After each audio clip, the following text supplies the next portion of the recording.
উদ্যোক্তাদের মূলধন সংগ্রহে ব্যাংকে না ঝুঁকে পুঁজিবাজার এবং বন্ড মার্কেটে যাওয়ার পরামর্শ দিলেন অর্থ উপদেষ্টা ডক্টর সালেউদ্দিন আহমেদ। আর বন্ড সহ সুকুক মার্কেটের উন্নয়নে অর্থ মন্ত্রণালয়ের সহায়তা চাইলেন গভর্নর। সকালে রাজধানীর নিকুঞ্জে ঢাকা স্টক এক্সচেঞ্জ আয়োজিত এক সেমিনারে বিনিয়োগ সংগ্রহে পুঁজিবাজার মুখী হওয়ার তাগিদ দেন তারা। আর প্রধান উপদেষ্টার বিশেষ সহকারী ডক্টর আনিসুজ্জামান চৌধুরী বলেন, বিনিয়োগের সুযোগ না থাকার কারণেও দেশ থেকে টাকা পাচার হয়। দেশের আর্থিক খাত প্রায় পুরোটাই ব্যাংক নির্ভর, আর সে কারণে ব্যাংক বিপাকে পড়লে ঝুঁকিতে পড়ে পুরো অর্থনীতি। ব্যাংকাররা বলছেন, বৈচিত্র্যহীন ব্যাংক খাতে বিকল্প বিনিয়োগ সমাধান হতে পারত বন্ড ও সুকুক, কিন্তু গ্রাহক সচেতনতার অভাবে এখন পর্যন্ত বাজারে মাত্র 6টি সুকুক আনা গেছে। শেয়ার বাজারে যদি 50 লাখ পর্যন্ত ক্যাপিটাল গেইন করি, আমার কোনো ট্যাক্স নাই, তো বাকিটার উপরে আমার 20% ট্যাক্স আছে। বন্ডের ক্ষেত্রে কিন্তু ইনসেন্টিভ নাই, ফুললি ট্যাক্সেবল এই আয়টা। জনগণের তো বুঝতে হবে যে আমি 3টা রিস্ক ক্যারি করি, একটা ক্রেডিট রিস্ক, বন্ডের যেটা আপনার ইন্টারেস্ট রেট রিস্ক, একটা লিকুইডিটি রিস্ক, আর একটা হচ্ছে ক্রেডিট। এই সময় দীর্ঘমেয়াদী বিনিয়োগে ব্যাংক নির্ভরতার সমালোচনা করেন গভর্নরও, তাগিদ দেন বন্ড মার্কেট উন্নয়নের।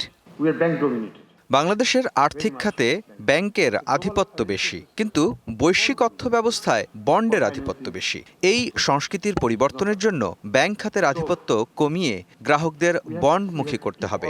আর্থিক ব্যবস্থায় এই পরিবর্তন করাটা জরুরি। সেমিনারে প্রধান উপদেষ্টার বিশেষ সহকারী বলেন, দেশে নিরাপদ বিনিয়োগের সুযোগ কম, আর সে কারণেও টাকা পাচারের প্রবণতা দেখা যায়। আমরা সবাই জানি বাংলাদেশ থেকে টাকা পাচার হয়েছে। এর একটি কারণ হয়তো আমরা বিনিয়োগের জন্য যথেষ্ট সুযোগ তৈরি করতে পারিনি।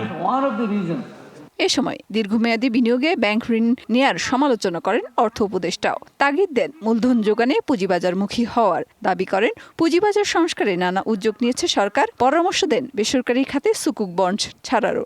আমাদের যেতে হবে ক্যাপিটাল মার্কেট অ্যান্ড সুকুক অ্যান্ড আদার স্পেশাল ইনস্ট্রুমেন্ট।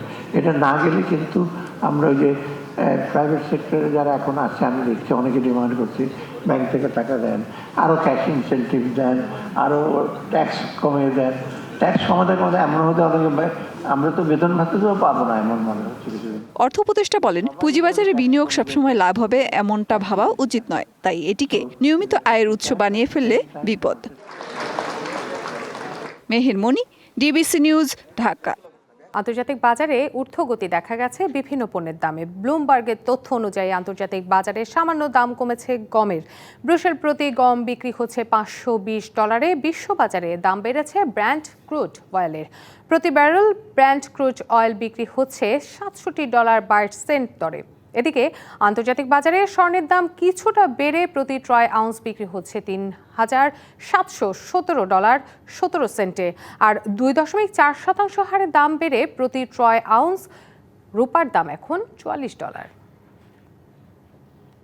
দেশের ব্যাংকগুলোতে মার্কিন মুদ্রা ডলার বিক্রি হচ্ছে $123 দরে, আর ব্যাংক গ্রাহকের কাছ থেকে প্রতি ডলার কিনছে $122 টাকায়। এদিন ব্রিটিশ পাউন্ড বিক্রি হচ্ছে $165 আর ব্যাংক কিনছে $157 দরে।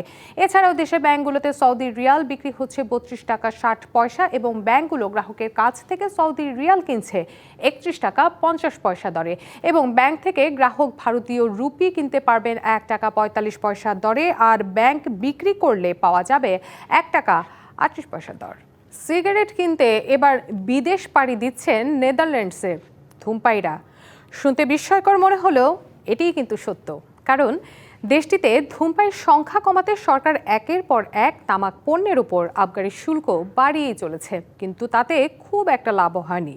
বরং সস্তায় তামাক পণ্য বা সিগারেট কিনতে ডাচ নাগরিকরা পাড়ি জমাচ্ছেন প্রতিবেশী দেশ বেলজিয়াম এবং জার্মানিতে। ডাচ স্বাস্থ্য এবং পরিবেশ ইনস্টিটিউটের এক সমীক্ষা বলছে, গত বছর নেদারল্যান্ডস ব্যবহৃত সিগারেটে প্রায় 60% আনা হয়েছে বিদেশ থেকে।